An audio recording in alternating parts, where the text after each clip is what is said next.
Alright, so for changing mallets, normally the kulintang is played with a pair of soft wooden sticks.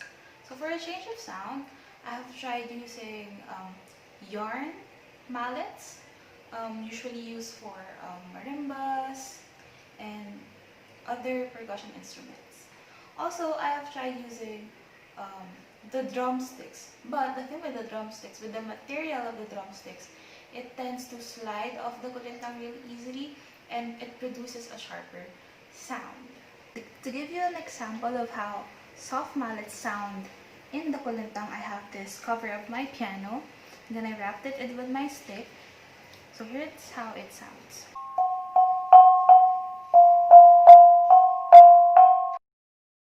Alright, so for the next technique that I'm going to tell you about is actually it's wrapping the gong with different materials. So you see here in my set that I've wrapped around different gongs with different materials. So using this technique actually gives the composer a lot of color because you can actually wrap the gong with anything you want. It can be paper, plastic, or cloth, right? So in my experience, so these are the three materials that I've experienced using in performance. So here is how it sounds. So, right, so it doesn't really change a lot. So for plastic, so this is actually bubble wrap.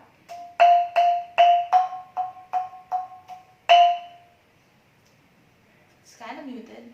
And then for cloth, it's like this. More dampened sound. Normally, in kulintang playing, we actually arrange our gongs in a way that it won't hit each other. So, one technique or one thing that you can do is actually placing the gongs near each other that it would ring with each other. So you see here, I actually place like a small gap between each other so that when I hit each gong, it won't, the other gongs won't ring. But in this case, we can actually do this one. Right? And maybe I add this one too. Yeah. So you see that their adjacent gongs actually rings as well when you hit either one of them. The amount of vibrations that you can do when you use it with the technique of horizontal sticks.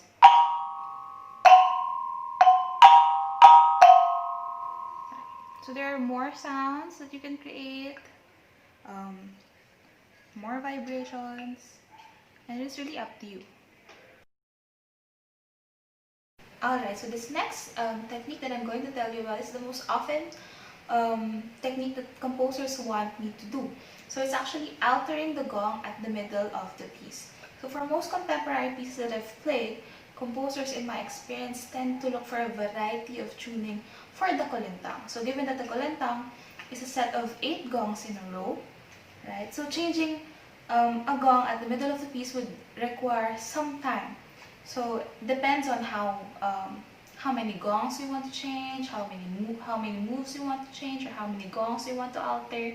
Given that the kulintang is a set of 8 gongs in a row, changing the gongs at the middle of the piece would be the solution for their variety of tuning. So changing a gong would only require quite some time, depending on how many gongs you want to change, how many gongs do you want to move. Alright, so in relation to having different tunings in one set, usually composers ask me to not follow the ascending scale. So what I usually do is half of it would be from a lowest to the highest, and then I would go back again to a lowest to a highest gong. So traditionally, the kulintang is actually arranged from left to right, from lowest to the highest gong. So this technique actually is done when there are drastic key changes.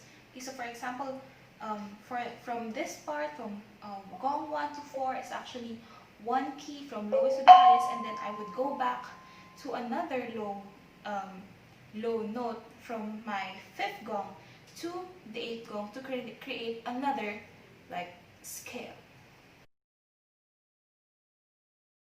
In contrast to the sharp ringing sound of the kulintang, hitting the sticks with each other or the frame of the kulintang creates a more wooden sound.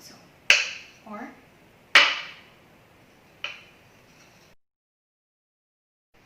So this next one is actually playing the gongs upside down. So you can actually flip the gongs upside down. Just make sure that it won't hit um, the frame too much, so it could ring and resonate. So creating this or doing this technique actually creates a very resonating sound, and sometimes it actually produces overtone depending on the quality of your gongs.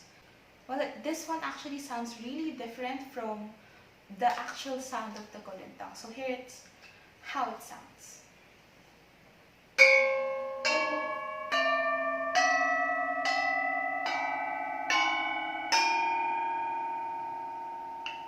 Amazing.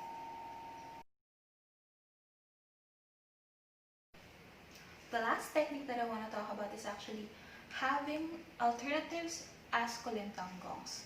So although I've seen this technique done by the natives in Mindanao using bottles or containers as substitute of the kulintang gongs, this technique has been quite personal for me because of the given COVID-19 pandemic that we are right now.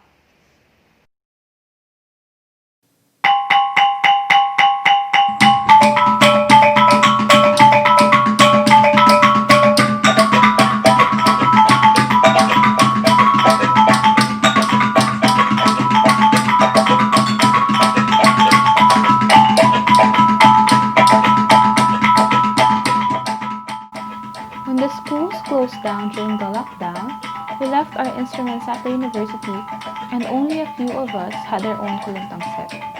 That is why I thought of a way to at least come up with our own instruments so we can still play in our houses.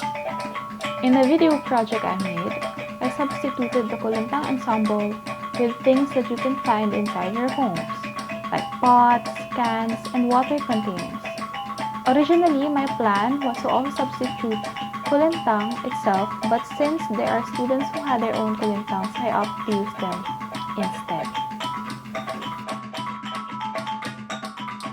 So for composers who wish to improvise or make their kulintangs in their own way, they can do so by using different materials as substitute for their kulintang gongs, like what you see in your video.